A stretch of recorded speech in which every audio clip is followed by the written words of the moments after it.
Hello, ಚೆನ್ನ ಮೆಂತಿ ಮಸಾಲ. ಇವತ್ತು ಚೆನ್ನ ಮೆಂತಿ ಸೊಪ್ಪಿನ ಮಸಾಲ ಗ್ರೇವಿ ಮಾಡೋಣ ಬನ್ನಿ. ಫಸ್ಟಿಗೆ ಬಾಣಲಿಟ್ಟು ಎಣ್ಣೆ, ಸಾಸಿವೆ, ಜೀರಿಗೆ, ಕರಿಬೇವು, ಈರುಳ್ಳಿ ಹಾಕಿ ಚೆನ್ನಾಗಿ ಹುರಿಯಿರಿ. ಆಮೇಲೆ ಟೊಮೊಟೊ ಹಾಕಿ ಅದು ಮೆತ್ತಗಾಗತನ ಬಾಡಿಸಿ. ಸ್ವಲ್ಪ ಅರಿಶಿಣ ಪುಡಿ, ಸ್ವಲ್ಪ ಉಪ್ಪು ಹಾಕಿ ಸಾಫ್ಟ್ ಆಗೋವರೆಗೂ ಕಲಸಿ. ಆಮೇಲೆ 1 ಸ್ಪೂನು ಖಾರ, ಧನಿಯಾ ಮಸಾಲ,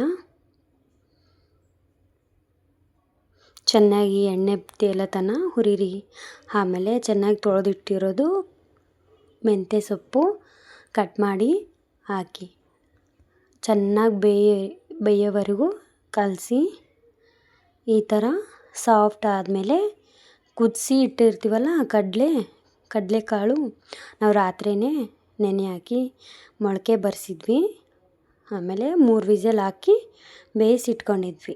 ಆಮೇಲೆ ಹಾಕಿಬಿಟ್ಟು ಚೆನ್ನಾಗಿ ಕಲಸಿ ಕೊತ್ತಂಬರಿ ಸೊಪ್ಪು ಹಾಕಿ ಲಾಸ್ಟಲ್ಲಿ ಬಿಸಿ ಬಿಸಿ ರೊಟ್ಟಿಗೂ ಚಪಾತಿಗೂ ಕಾಂಬಿನೇಷನ್ ಚೆನ್ನಾಗಿರುತ್ತೆ. Thank you for watching.